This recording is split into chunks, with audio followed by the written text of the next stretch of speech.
You are now entering The Take Up, a place to gather when the film is over. I'm your host, Joshua Ray, and I'm here with my co-host, that is the managing editor, thetakeup.com, Andrew Wyatt. Welcome, Andrew.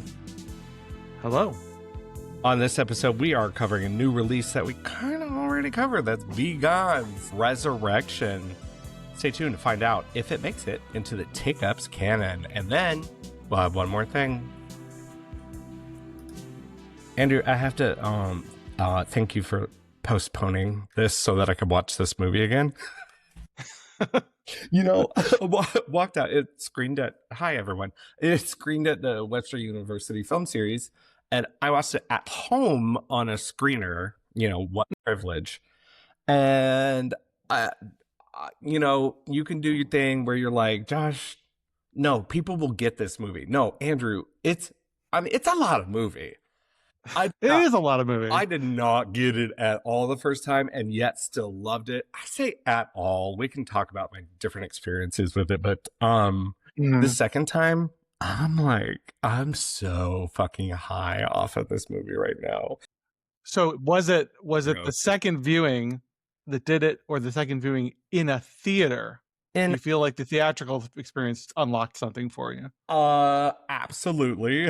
I sat in the very front row because I'm like, this is my shot. I'm going to see this. I don't know if that'll come back around again.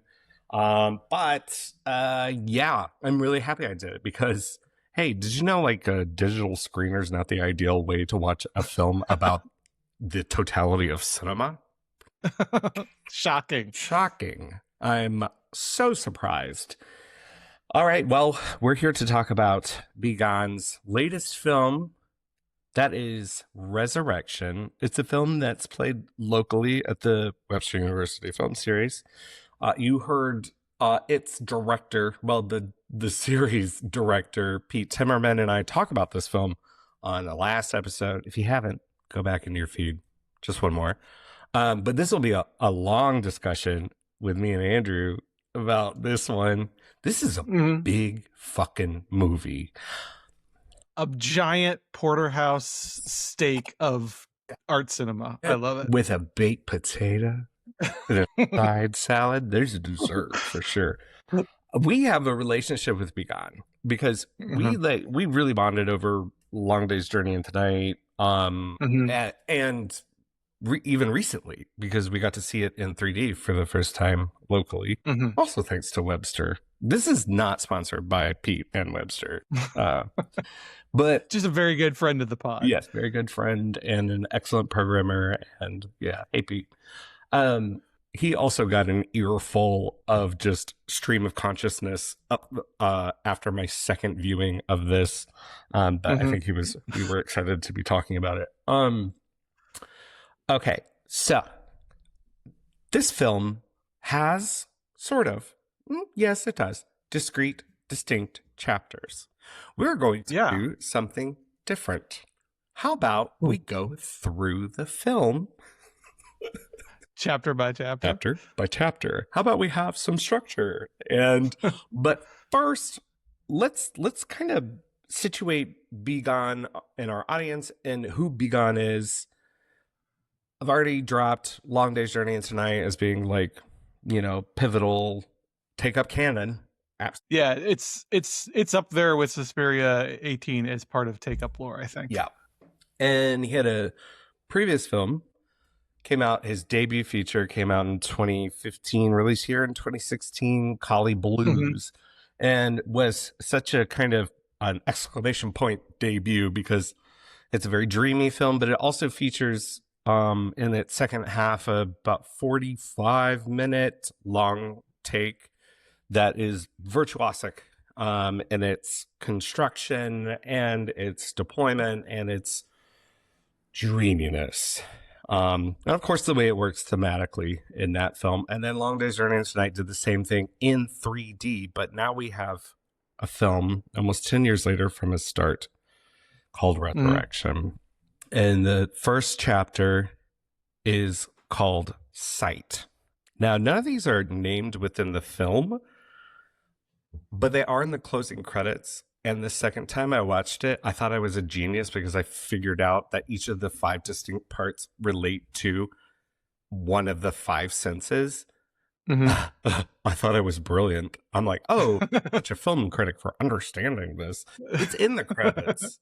It's in the credits. Do you want to break down like Resurrection and how it begins in this first chapter?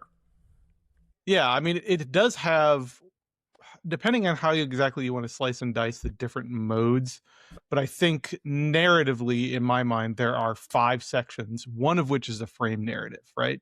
Kind of. So we have this sort of frame narrative or explanation for the mini narratives that we're going to see, which involves this sort of like science fiction alternate universe. Oh, very, very vaguely described. Yes. Yeah, like just throwing out terms that 3 books deep into the Dune series stuff, and we're sort of just expected to keep up with what a deliriant is and so forth. Right. So we have this sort of frame narrative with this future where dreaming is no longer necessary and people are able to be immortal because of that. It's not really clear what like the cause and effect link to me is, but that because of that rescue from the need to dream, human beings have basically extended their lifespans, right? But there are these sort of secret underground people who do dream, and within the first sort of movement of the film, this silent film inspired mini narrative, we get the idea that there is this deliriant, as these dreamers are called, who's been kept captive inside an opium den, and a woman enters this den with intent to maybe rescue, maybe save, maybe mercy kill this being, this person who has become something other than a person, who is slumbering underneath this opium den, and their dreams somehow benefiting the users above. Does that sound right? Like, yeah. That actually makes it sound way more plotty than it actually is. But it's exactly what you said. You described it perfectly. The experience of watching it isn't necessarily how you describe it, though. How one would describe it, because it's difficult to describe. You're getting all of this explanation in very like kind of poetic language in intertitles in this quote unquote silent section. This is the sight section, and it's kind of hard to wrap your brain around, and you have to just sort of buy it for what it is and say, okay, I guess I understand what you're proposing to me in this setup. How does that kind of play out metaphorically as your film goes on? Because of course it is like kind of a metaphor for watching and experiencing film. Yeah, and as I recall, the woman who has come to this creature, this dreaming creature, essentially allows them a merciful death rather than being enslaved in this place where their dreams are serving somebody else's whims. And in the process of giving him this merciful death, she allows him to sort of proceed in a kind of like slowed down, Inception-y way through different layers of dreams that he's having in his sort of dying moments, right? And a visual, he's hunchbacked, he's aged to the point of death. I mean, he would recall Helena Marcos in some way, but it's not just that. It exists within this sort of Jean-Pierre Jeunet expressionist milieu, right? Where like the inside of his body, it's almost like, or Eraserhead almost, where like the inside of his body is mechanical and it has a film reel inside of it, but it's like gross techno-organic shit. And she says, I will prolong his death by giving him 100 years of experience. And of course, what we're really talking about there, I mean, like, this is not an original, as you say, this is not an original critical observation. We're talking about 100 years of cinematic history. Yeah.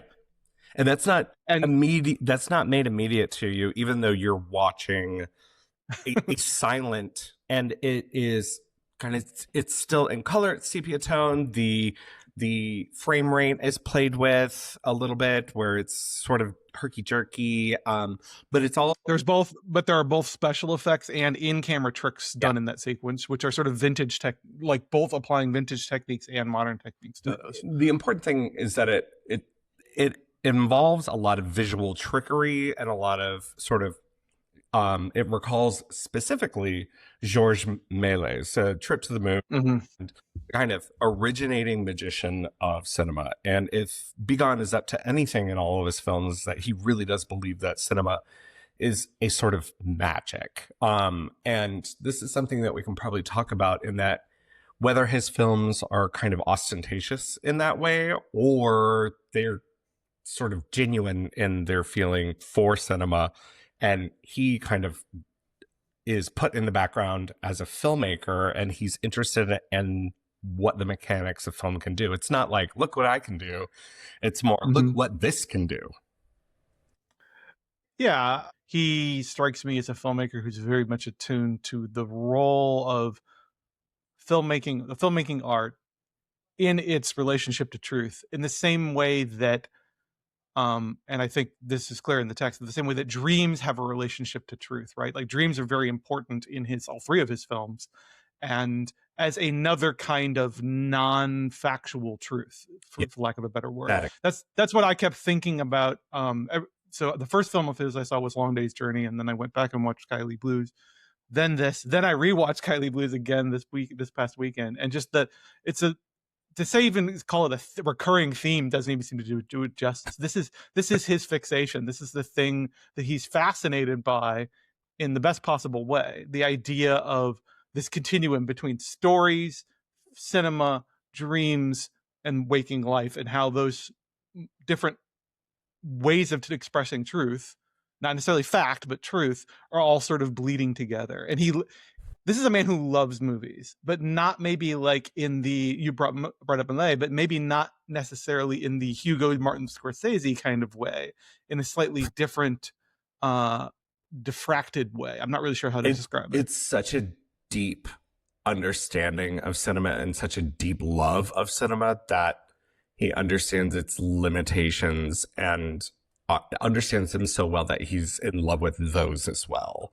And this is a film about how the apparatus, in, film theory terms, is the distance between your brain, your sight, Mhm. and the screen, and that the film exists between that, right?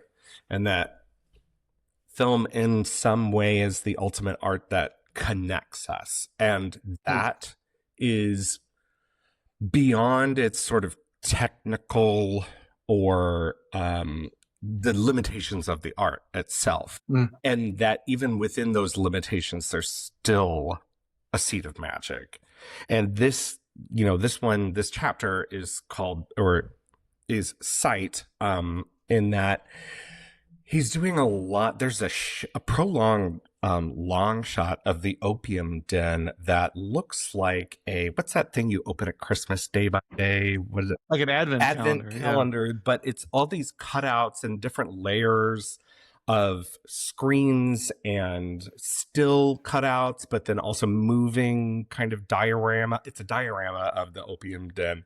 But then a hand starts reaching into it, like that's much bigger than the people. But it all looks, as you say, there's a lot of practical stuff, but there's a lot of digital trickery in there too. But either way, those are the kinds of tools that we have available to us to tell these stories.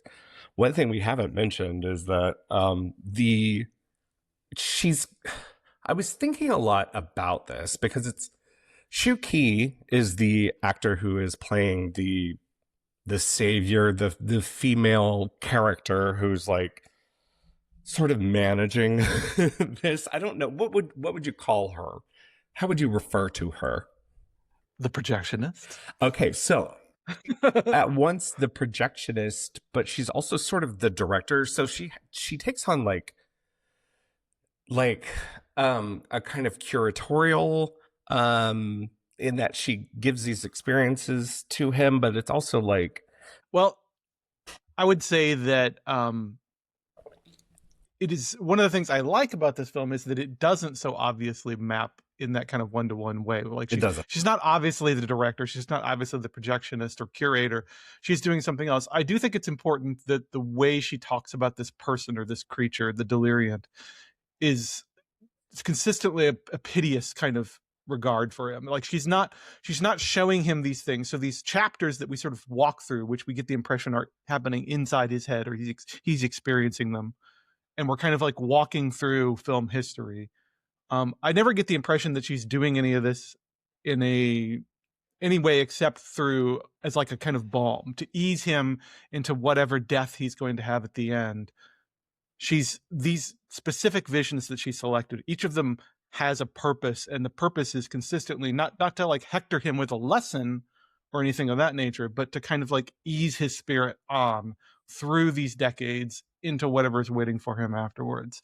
And I think it's worth pointing out, we haven't really talked about the plottiness of these individual chapters, because each of them, there is a sort of narrative nested inside each one of these 4 chapters. They do kind of proceed through time in terms of when they are actually set.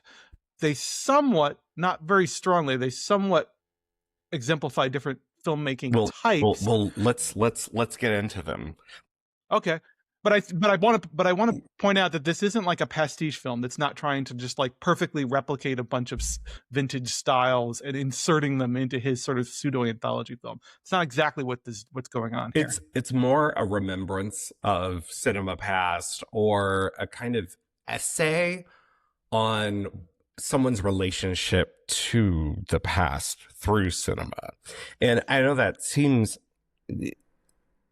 like a lot of bullshit, but it's certainly the feeling that you get through watching this, and how it's presented, as she is sort of this kind of film projectionist, theorist, curator, as she starts to like literally kind of peel the layers off the camera and sort of implicate you as one of these deliriums, as you are also witnessing this history along with him, like you are actually the delirium. So there's something really interesting about implicating the audience in this narrative too.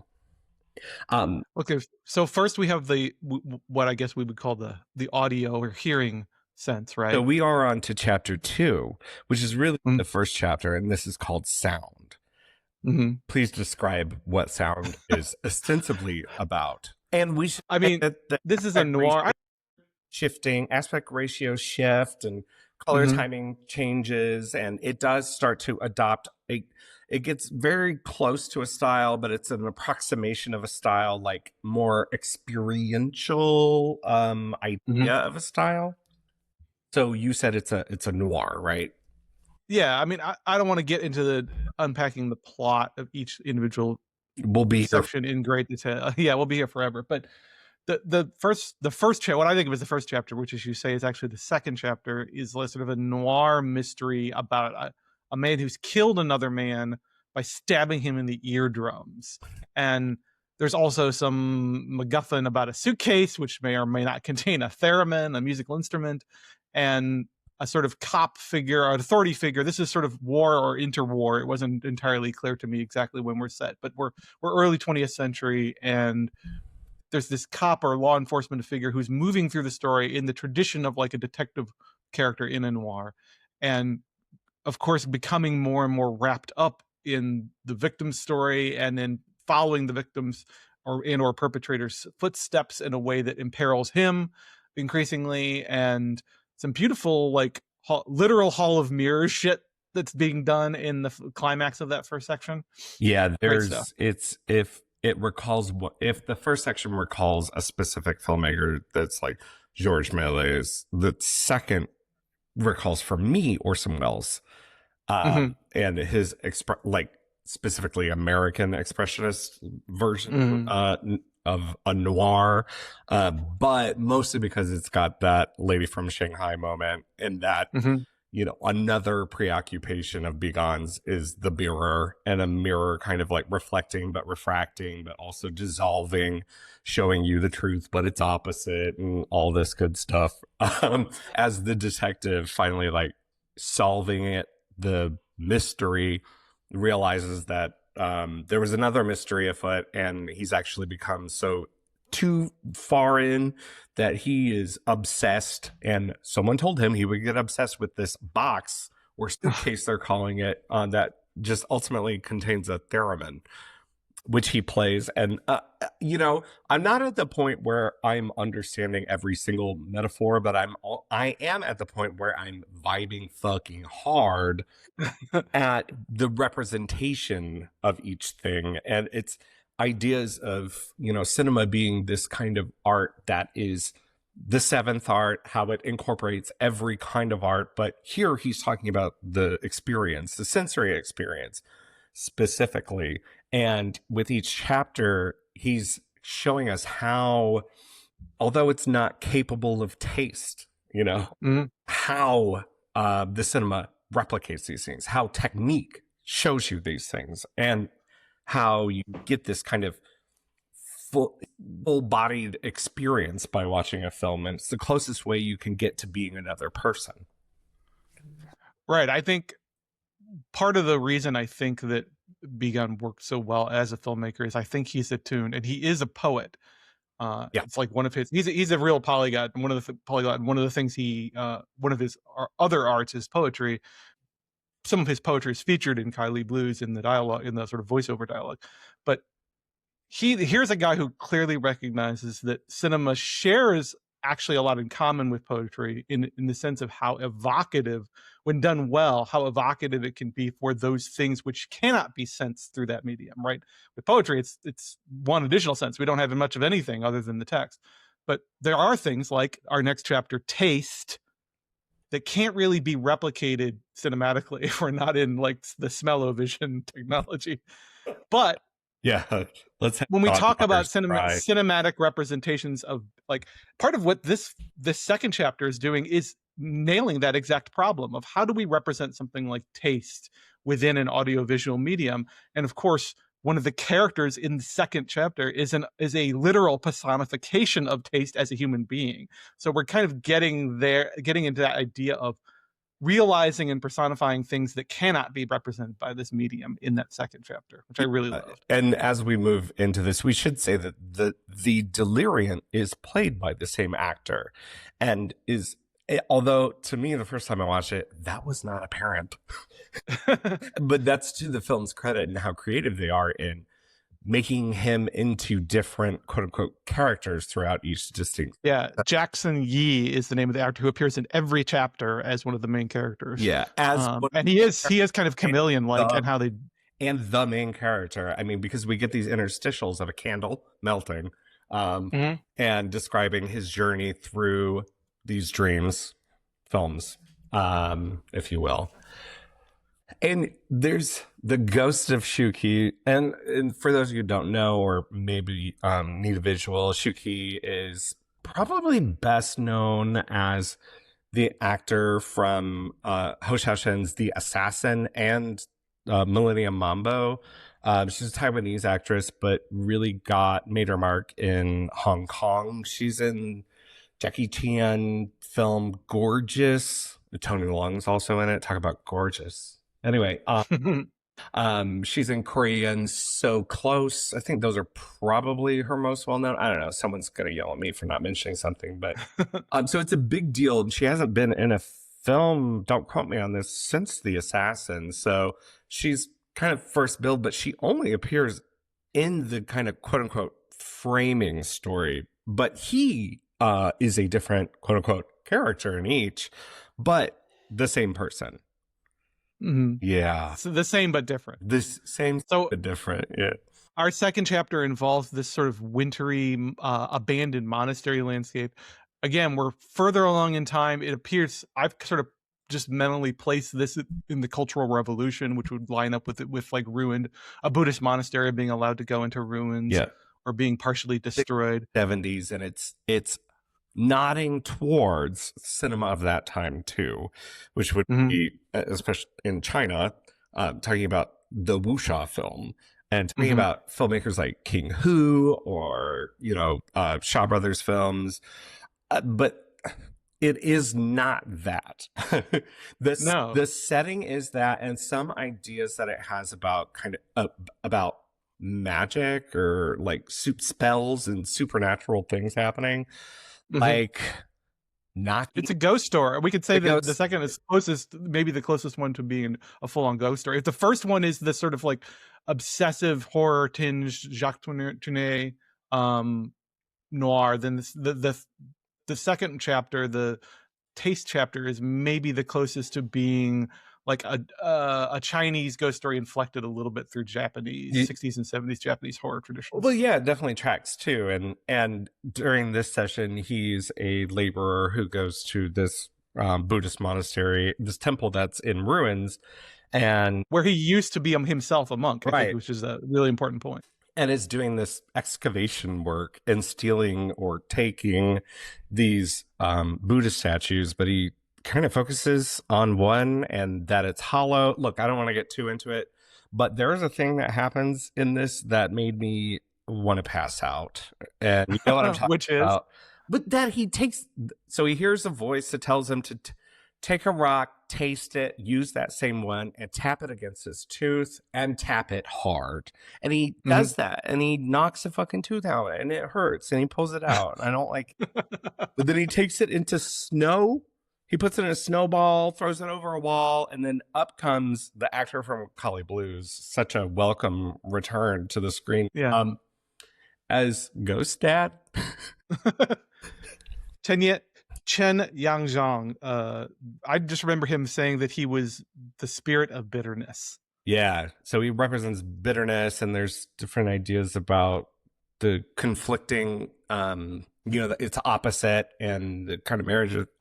Again, like the metaphors, you could, and we could write a fucking book on this thing, and probably not completely nail it down, but but it's made like a wuxia film. There's like a split diopter at one point, and of course I go, hey, that perfectly cinematic, like snow. Oh, it's so- on the dying monastery, the dead monastery. I mean, I feel like somebody should be having a katana fight in the middle of that courtyard, right? Except part of the subversion is that nothing action oriented happens at all. It's really a possibly dream situation that's happening where a man is having a conversation with an entity that may or may not be his dead dad.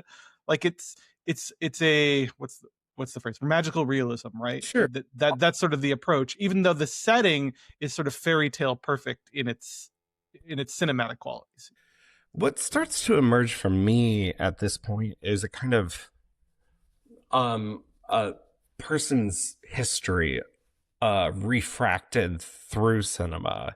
And I don't know, like, you maybe be able to put this together and form some kind of straight narrative of someone's life, but there seem to be different stages also in each chapter, and different stories that could come from one person's life, and each one sort of is backward looking as well. But there's this idea of personhood and owning your own memories, and there's explicit queer stuff in the film noir chapter, but that is kind of carried through the rest of the film in a kind of queering of cinema in a really interesting way. And I just really get not caught on, but stuck in this idea of personhood and how it's refracted through something that's so outside of yourself. Yeah, like this could be like, if our deliriant is a person looking back on their life, and if the literal deathbed situation is an actual deathbed situation, this could be a person who's looking back and remembering things, maybe not even in the right order, right? Because it's our last chapter, which happens the latest in terms of date of the setting, is the one that's maybe infected with the greatest amount of youthful energy. Yeah. It's not an old man. The last chapter is not the old man's film. It's the young man's film. Yeah. But yeah, there might be something going on. This is a film I think we're going to keep revisiting and finding new interpretations. I do tend to use the word vibe, the phrase vibe cinema a lot, and sometimes it's warranted and sometimes it's not. I maybe overuse it, but I do think this film hits for me the same tuning fork inside me that like the most surrealistic abstract David Lynch does, in the sense that I'm nodding along going, yes, this is what it feels like when I'm having a bad dream or a good dream. Like, this is so true. And it's like, a golem monster tearing his guts out, and they're all flames. And you're like, yeah, that's how I feel. But there's something very particular about how Bigan does this thing. This his films are dreamy and they can be surrealistic, but there's a weird kind of this, then that, then this, then that, then this. And sometimes those things that abut together are completely different, like dream and waking realities. But he's so good at creating the sensation, that sort of liquid sensation of narrative flow that happens in dreams, that really isn't, as many times as people trot out the word Lynchian or trot out the word surrealism, I don't feel like not many filmmakers are able to really get that sort of like dreamy feeling of logic and narrative flow, rather than just, oh, we're going to put images together or we're going to show you freaky things with VFX. I think Lynch and Bigan are the two filmmakers that spring most to mind as being the ones who are able to capture that for me personally. And it's a very subjective thing, obviously. Well, I tend to agree. And I mean, the very kind of cute thing I said to Pete, the cute equation I made was that if Long Day's Journey into Night is his Mulholland Drive, this one is definitely his Inland Empire, because oh yeah, you can burrow yourself into so many layers and holes and levels and come out a different side every single time you re-enter, and it's so endlessly fascinating, the different kind of alcoves.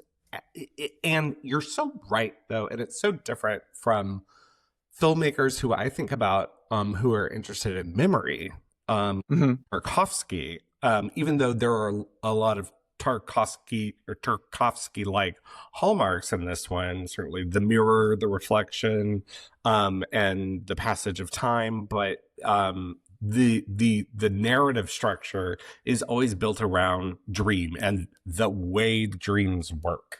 And he really does get it. He really... I don't think the Tarkovsky comparison is off at all, particularly because it's been explicitly referenced in Bigan's filmography. In Kylie Blues, I didn't realize this until I rewatched it. He shows a copy of the Russian novel Roadside Picnic, which of course is what Stalker was originally based on. Totally. And I didn't know this as well. The original Chinese title of Kylie Blues is Roadside Picnic. Oh, wow. So he's not only aware of it, he's tipping his hat directly to his influences there. Yeah, and not to kind of like pick them apart as if we need to, and put this one in a memory bucket and this one in a time bucket and this one, they're all the same thing, especially when it is concerning its manifest art form, which is, to me, cinema. Mm-hmm. So we have a third chapter that's sort of to me, it feels like a 80s dramedy kind of chapter, right? It's hard to like pinpoint because the other ones, and I think there's an idea here too, the other ones are so predicated on specific genre or style. Mm-hmm. And this one seems without that, because if you think about the sort of, end of 70s, and this is, you can pick this apart because I'm going to generalize really hard, into the 80s and 90s. I mean, this is a time of populist cinema. So this is a time where we're talking about, even the kind of personal story that this film is made into, is made for all, complete 4-quadrant. And it's a crime movie that's also about family, like about found family, and has a cute kid in it with special powers. Real Paper Moon vibe. Yeah, exactly. It's like, it really does remind me like 80s Hong Kong cinema, but Paper Moon is exactly what I was thinking of. So we have a sort of like streetwise, seen it all, cynical con man, who just seems to randomly grab an orphan girl from an orphanage and recruit her to his schemes, which involves proving to a sort of like he's skeptical like a boss or something. Yeah, but he's also like taking on a public persona as like a skeptic busting. A skeptical like myth buster who's like trying to prove people with ESP and psychic powers wrong. But he has a hidden agenda in that too. Oh yes, so beautiful when the point emerges. One of my favorite killing lines when that happens in this third, fourth section. It's so. Oh, and this one is smell. Hmm. The kid seems to have some kind of psychic ability as it relates to smell, but also, like, there's this idea that smell is the sense closest to memory Hmm. that I really like in this, because, like, how do you, other than a smell-o-vision card, Hmm. relate smell in cinema?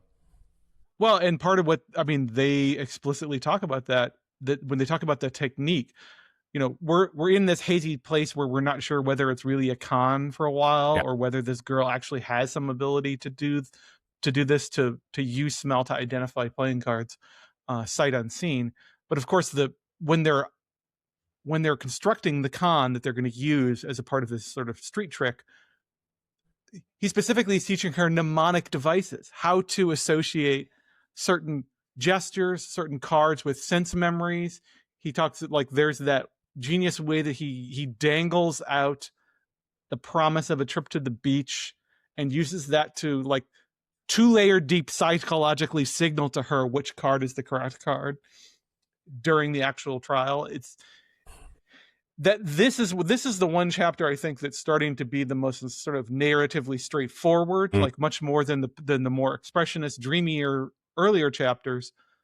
Before we go into the final chapter, before the frame narrative completes, which of course is not only more narratively straightforward, it's literally a oneer because it's Begon. He's got to put a 40-minute oneer in there. And this one is touch, because this one is about feeling the fucker. So I think it was, how did I learn? I don't remember, but in the credits, there is a Mm. credit that says something about customized, formatted for IMAX and 4DX. Did you know that this film is being shown in China on IMAX and 4DX screens? So I need to know what happens during that final chapter I'm in the 4DX cinema. I've attempted research. I got my husband on Reddit. I'm trying to figure out, tell me what happens. Like, because he's also such a wet filmmaker. Like, he loves water. He loves water. Transformative power of water all over. Well, I mean, Kylie is his hometown, Mm-hmm. and it's in the like subtropical, very humid, very its seasons are rainy seasons. So like if you watch his films that are filmed in that area, in that province, like they're all wet. But Like this yeah, is a and like Long Day's Journey into Night has water just spilling out of the frame. But this chapter has to be the wettest chapter, but it is another kind of trademark long take that Long Day's Journey into Night, the one in there, is so beguiling, so sort of levitating in its craftsmanship, magicianship, that I don't understand how someone has done that. Well, this one, I'm not even going to start. I don't even know. But this is like, so this chapter does take on, it is introduced as being December 31st, 1999. yeah. And it's bathed in red. It, to my eye, if he's always kind of returning to Kali, it looks, as far as the terrain, it looks similar. I don't Yeah. that to be true. I didn't look that up or anything, but it's the story of two lovers, kind of, and their fight with what turns out to be a vampire boss. But so, sure, great. Only lovers left alive in one long shot. But it's really interesting because it's this chapter on touch, and I think it's the one that's like kind of how with the most nebulous kind of execution, because there are ideas about like kissing and the bite, but there's also really interesting shifts in perspective. At one point, it seems like you are the deliriant who is now like bleach blonde, like biker boy. Anyway, and the woman he seems to know or is pursuing, as they, how do you even describe this little alcove of like a bee colony of buildings and different tunnels that they're going, different stairwells, and where they end up as this vampire party, and then you shift into the perspective of the crime boss vampire, and then it all, you know, circles back on itself, like, and then they're on a boat. Geographically and narratively. I mean, like, so part of what he's doing here, obviously he's playing with genre in a way that even the noir sort of episode isn't, right? Like the vampire thing creeps in slowly and we start to realize, wait a minute, is this a 90s vampire like romance film? It's like Wong Kar-wai does vampires. Yeah. Fallen vampires. But I think, but even more like a little bit grungier too. Yeah. Yeah. It has a certain Hong Kong, even though it's not a Hong Kong location, it has a certain Hong Kong Kowloon City feel to it in terms of that environment, right? Yeah. And the darting up and down. I mean, part of what makes it so exciting to watch is how I've always found that his wonders to be unfussy in a way that is really beguiling and sort of marvelous. Yeah. I actually like, I mean, I like wonders as an idea, and I think most filmmakers working at this level at least have the, you know, how to use them judiciously or interestingly. But there's something non-sweaty, and yet, like, obviously it's not non-sweaty. It's the illusion of non-sweatiness that clings to his wonders that is sort of fascinating to me. It's once you start thinking about how the fuck that that you start sweating, because you're like, I have no idea how you switch perspectives in a wonder. How do you do that? How did that shadow just pop up? Whose perspective am I in? How did that shadow move around a corner and now it's a person? And all of that stuff, you're sort of like in the dream logic of it. Can I ask you, can we talk real dorm room stupid for a second? What? Do you have cuts in your dreams? Cuts in my dreams? Like, I don't know. Do you have film cuts in your dreams? Do you have shots? I don't think know. So. Like, I'm trying to think about it. I'm like, I don't think so. I think dreams are wonders when they're not completely like, I don't know, sensory stew. I don't know. He has a sensory stew. Every night I have a big heaping bowl of sensory stew. But this is what I'm talking about. Like, one of the reasons that, so part of it is just, I, as a film critic and as a film viewer, I'm sort of impressed by the wonders themselves. But this is what I'm talking about when I'm talking about that this, then that, then this dream logic. Yeah. Like, if you could tell this story in like the story of what happens in that final chapter for like 10 minutes, you could describe every detail, and it would be like sort of having your significant other trapped and you're trying to like explain your dream in real time to you, and you could see their interest just fading right in front of your eyes because it's not going. And then I was you, but it was also me. But then and then time sped up real fast for a while. But we went back to the boat. If there's a moment in this, and if you were to take a moment out of the continuity of a long take, it would be that sped up town square through the frame of a window, where they're watching a film on a screen, and all of the activity around it. The time is what do you say to make it faster? How do you make it fastened? Sped up. Wow. Okay. Yeah. So everyone's moving around all frantically, and it's like time lapse, right?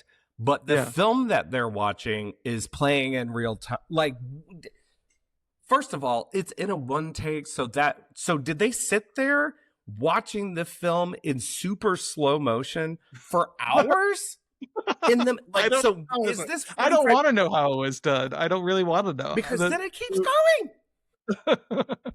It just keeps going. But then we have this the frame end that ends with the projectionist Shiki, seemingly in contemporary times, just looking at dress and like the kind of cinematography of this section, kind of unceremoniously dumping the Deliriant's body, giving him a final resting place Mhm. in this very digital mausoleum.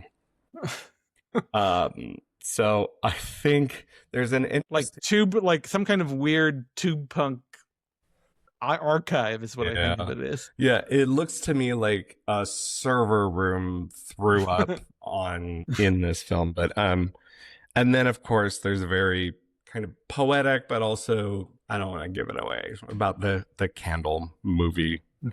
people. Yeah, it's almost 3 hours long, so there's an idea of how we experience films now and sitting and binging what is essentially 5 short films um, and getting dumped into a digital mausoleum. I don't know. I think there's I something do there. I do think it's fascinating that, I agree with you that my instinct when I walked out of this was like, oh, this is him, this is Begon making his Inland Empire, right? But Inland Empire is sort of notoriously a difficult to parse film, even on the narrative level, even on the plot level. About it's difficult to say what the fuck is happening in Inland Empire. Yeah. I think this is actually, in a weird way, the most straightforward of Begon's films because its anthology nature is so clearly stated, and the sort of the frame narrative sets up this slightly fantastical, dreamy scenario for us, and it's so clear by changes in styles, by changes in costuming and actors, when one story begins and one story ends and another begins. Yeah. Whereas I think part of what makes Kylie Blues and Long Day's Journey sort of difficult to parse is his absolute disinterest, particularly in Kylie Blues, of telling you this is the past, this is now, this is the future, this is a dream, this is really happening. He just cuts and he expects you to keep the fuck up with where we are and what's happening. And I think that makes Resurrection a little, in a weird way, even though the meaning of it may be opaque, in terms of tracking what the fuck is happening and what's going on and where are we, it's much more easy to sort of slice up because of the anthology structure of it, if you will. Does that make sense? It does make sense. I think the thing that's hard to get a handle on in this one is in the way that we traditionally watch films, we enter the film and identify or not with characters. Mm-hmm. And this one is so opaque, as you say, like in its quote unquote overarching narrative. It gets to a theoretical level that I think some people will definitely struggle with the way it does unfold, and maybe doing overtime work in relating the things. And I guess in the way that it is, you're right about Inland Empire being inscrutable and purposefully inscrutable and in its own making, and just being like disparate parts thrown together, and they take on meaning whatever you're bringing to it. This one having a sort of like, you can see its purpose is there, but it's the experience of thinking about it and being inside of it that feels like Inland Empire to me. It's just wrapping yourself around corners and coming out the other side, and that is such a much more fascinating way to think about any film. Not even a film that begs to be thought of that way, than a sort of like character read on a film. And there are films that are great because they're great character studies, but this one I think is interested in so much more. And of course, as a film critic, I'm going to respond to this because it's kind of custom made for me. In the same way that the Oscars love movies about movies, right? Like film critics love movies about film theory. Film theory. Yeah. It's like catnip to us. I will say that a lot of people do and people who are movie fans seem to really be liking it. And that's so heartening. And for a film that kind of like flirts with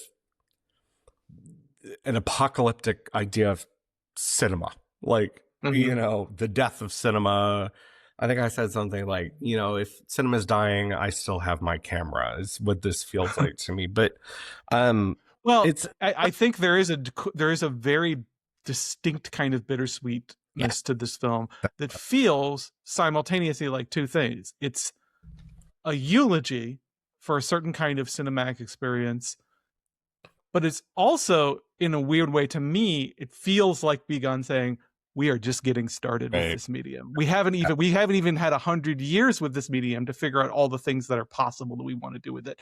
It feels like him rubbing his hands together, going, like, it's somehow a eulogy, but also him going, what do you see what we have coming with the next 100 years? But you know what's really fucking me up?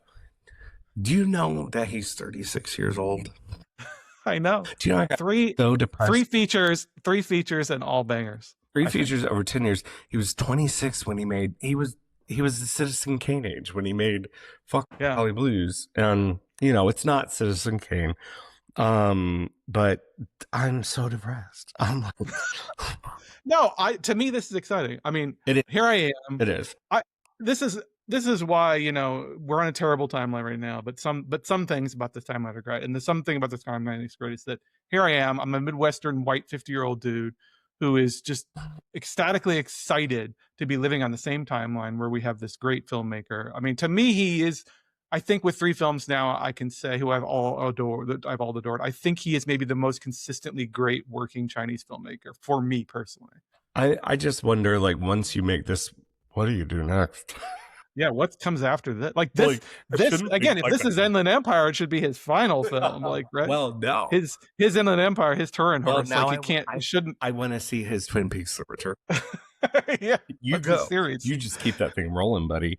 Yeah, it is heartening. And to your point about, you know, just being a little white man in the Midwest, like, that's the whole point of the movie, is that it's time travel, it's transportative, it's that I'm able to say. It's not just time travel, it's telepathy. It's Begun transmitting his ideas to, I mean, that's what all good, I mean, you can say that of anything. That's what good writing is, that's what good poetry is, right? But he seems to be uniquely fascinated and awed by that in a way that I hope he's never robbed of that, right? Like, I hope he's never robbed of that awe and wonder for the capacity of the medium, because 36 is still pretty young to have, like, he could still get it beaten out of him eventually by time and circumstance. But I don't know. He still has his camera though, and like, I'm down for that too. And it is sort of fascinating that these are not underground films, right? These are made with the Chinese state's approval. IMAX and 40X. Yeah. Do you know what I saw in 40X? The Meg 2. And how was it? Was it transcendent? Right. Was the shark gnawing on your ass transcendent? You know, when I saw that in 40X, I think the calibration was like backwards. Every time we got punched, like a punch happens on screen, we went forward. I'm like, I should go back, like hit me back. But can you imagine this long take and it like taking you down these stairways, tilting you down, and the fireworks, the karaoke, all that stuff. Holy shit! He loves him some karaoke, Begun.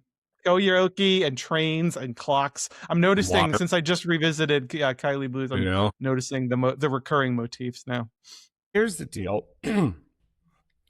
The stupid shit that we do where we are building a canon, which I think is fun. We reset. It's a new year because these are my rules. We get 10 each. This is our first episode of this year, really. And we had the top 20, 25, but we didn't put anything. This is the first one. Yeah. So if we don't agree, one of us is going to use a vote. I have a feeling one of us is going to use a vote, at least. But it's we still have so many weeks left in the year. Yes. Yesterday, I would have said, I'll save a vote. Today, there's no fucking way. Like, I had. This is why you seeing it the same day we record is like a good philosophy, and because it's still fresh and you're still hyped for it. Especially me. Can you imagine me trying to talk about what we just talked about, having seen it 2 months ago? I couldn't even remember the word alter. You'd be relying on my very sketchy memory of a week ago, which is already fading. So I would say yes. I'm going to vote. I'm going to use one of my 10 votes to put this one in. All right, I love it. And I hardly agree. so are you also voting it in? Yeah, I'm not going to make you spend a vote on this. Yeah. This is a unanimous vote free version because we both agree. Yeah, this is great. I went in with both a little bit of hope, a little bit of trepidation, and a lot of hope that this movie was going to knock my socks off, and it absolutely did. Yeah. So like he's now Begon's now 3 for 3. He's earned my trust basically for the rest of his career, as far as I'm concerned. He can make a bunch of trash, and I'm okay with it. I don't think he will, but he could.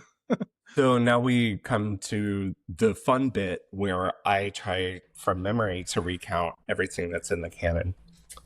Todd Haynes' Far From Heaven, Coen Brothers, No Country for Old Men, Scorsese's Taxi Driver, One Battle After Another, Misericordia. I had it at my number 3, and I did KMOV the other day and did my top 10, and I counted down 10 through 4, and then did clips.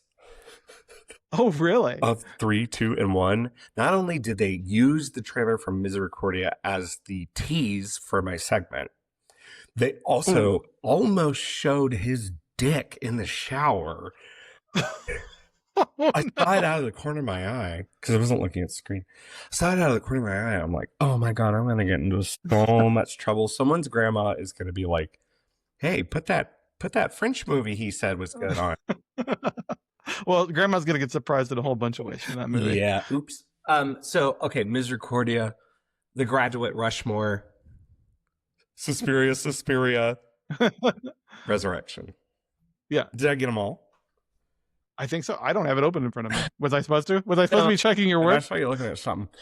Is that every movie we've covered? I think so. No. We've had some other current releases. Yeah. That we liked, but that we like. I don't think we've talked about anything where we've just been on it. But we've talked about movies like The Long Walk, current releases where we had plenty to talk about, but we weren't ready to vote them in as all timers.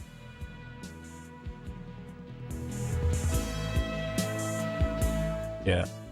And speaking of which, the next episode, no clue, but we do have to take a week off. I'll be traveling, and then we'll come back with a guest pick.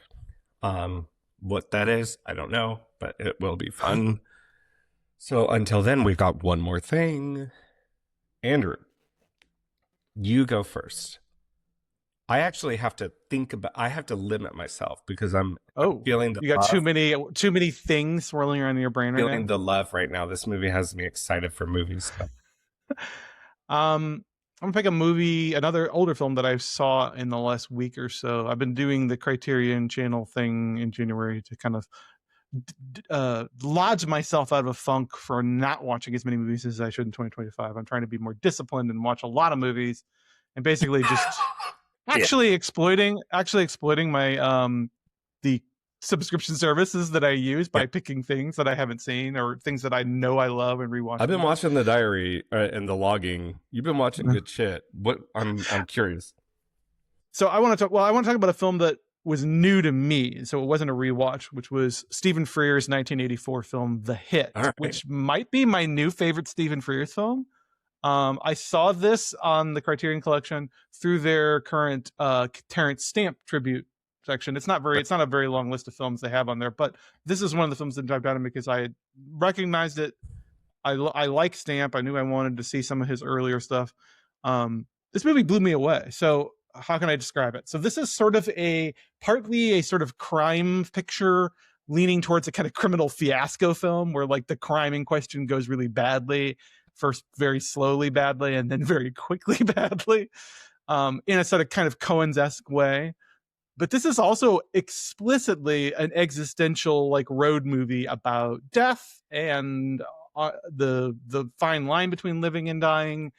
And Terrence Stamp in it is sort of magnetic, as you might expect him to be. He plays a character who's like basically turns state's evidence. He's a bank robber, a criminal of some sort. turned state evidence on his pals, and then settled down sort of like for a life of leisure in the Spanish countryside, sort of off the radar. And eventually his former partners catch up with him and send some hitmen to go drag him back from rural Spain to Paris to assassinate him there for reasons that aren't entirely clear. Somebody wants to spectate his demise in person, basically. And so the movie is basically that Terrence Stamp trapped in a car for most of its running time with John Hurt, younger John Hurt, and very young bleach blonde Tim Roth. And also along for the ride is Laura Del Sol, who's sort of the secret sauce with all these other sort of famous character actor faces around her. She becomes kind of like sneakily the secret sauce of the film. She's sort of brought in as a sort of kidnapping victim hostage situation, and slowly becomes clear that she's the fourth gear in this little box inside this car. I absolutely loved it. It's a great film. If you've never seen it, I didn't know very much about it, and sort of going into it, I was sort of amazed about how much I vibed with whatever it is it's doing on, which is sort of a, again, kind of a bloody, grounded criminal farce movie where these characters, John Hurt and Tim Roth, are supposed to be taking their assassination target with them on this road trip to go kill him. And he's sort of wheedling them and using his charisma to get under their skin and pull them apart and make them question what they're doing and make them make mistakes. So it has this kind of like escalating disaster feeling to it in a blackly humorous sort of way. But it's also a film that's very explicitly Stamp's character is either deliberately or maybe just to fuck with these hitmen, constantly talking about death and dying and his acceptance of the fact that he's going to be dying soon and how he's okay with that. And his general veneer of like sort of cheerful nonchalance about the whole situation is part of what gives it such a great, fantastic energy. I think about this one with two of the Bob Hoskins 80 like neo-noir, British neo-noirs, and I just had Mike Figgis's Stormy Monday as like kitchen noirs. Oh, good term. Yeah, yeah, but there's like a just very specific strain of 80s crime thrillers that are like existential, like working class noir, about nasty dudes doing like terrible shit and then thinking about it. And then like if Touch of Evil is the end of noir proper, then Glazer's Sexy Beast is the end of this very specific strain of. Ooh, okay, yeah. Ooh, I'll buy that. Did I just write a trend piece? Yeah, I think you did. That's in real time. That's there. 30. So anyway, highly like I watched it mainly because of Stamp, and he just passed away in the past year, of course. But just an absolute great my favorite kind of Criterion Channel discovery, which is, oh, here's something I've heard of and I know nothing about other than the title and who's in it. Let's take a dive, and just being completely blown away by it. I fucking love that. I love throwing a dart at the board and then discovering something great, even though that's not really what you did. I mean, but Criterion's good for that. Yeah, they're curation is valuable, right? Oh, as we just learned, the curator, sorry, I'm pulling up something else. The curator are keeper of life and death. Okay, well, where can people find you? At thetakeup.com. And speaking of streaming services, my one more thing is that I discovered a new to me streaming service. Do you know Eternal Family? No, this is new to me. This sounds, wait, isn't that a Werner Herzog film? No, that's something very different.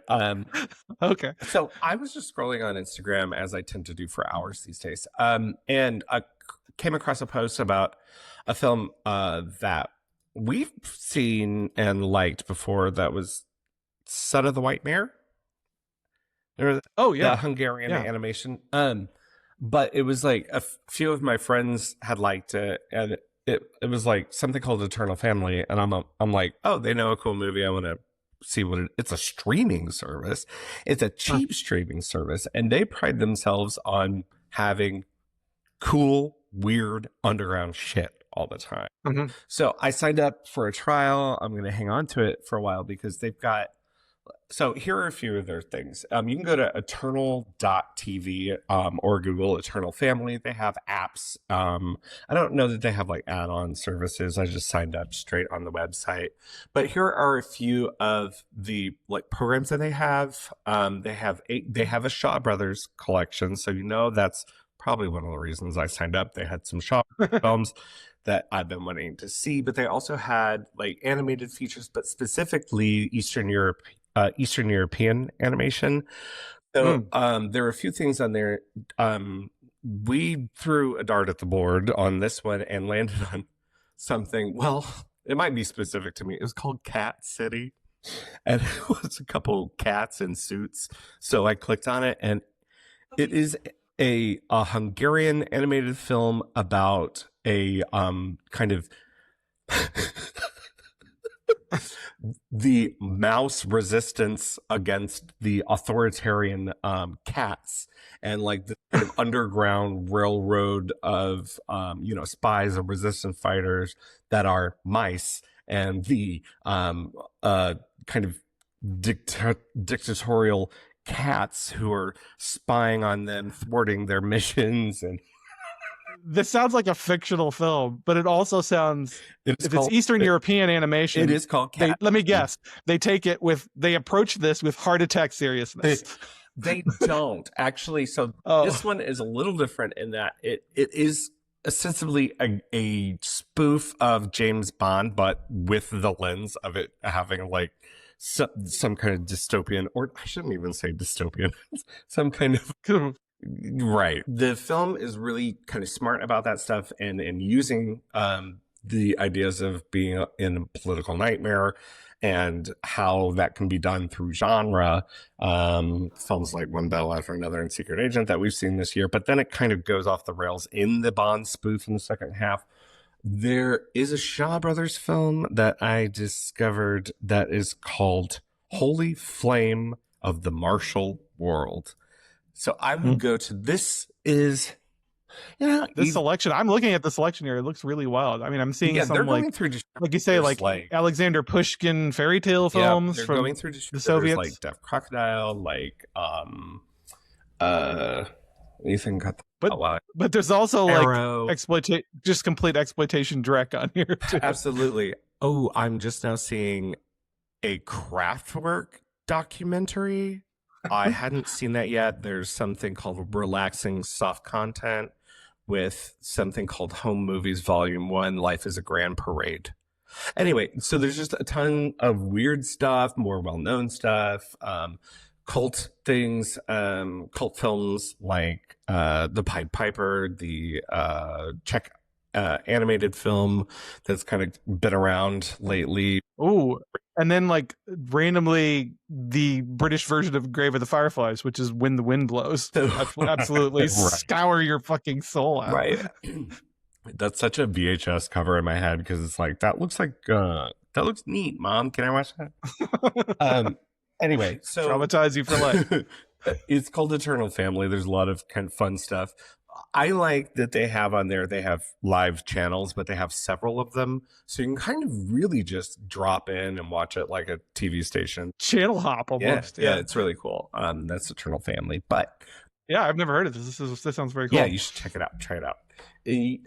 But you can find me on, I don't know, OK Josh Ray on Instagram, Letterboxd, all of us at the Take Up STL.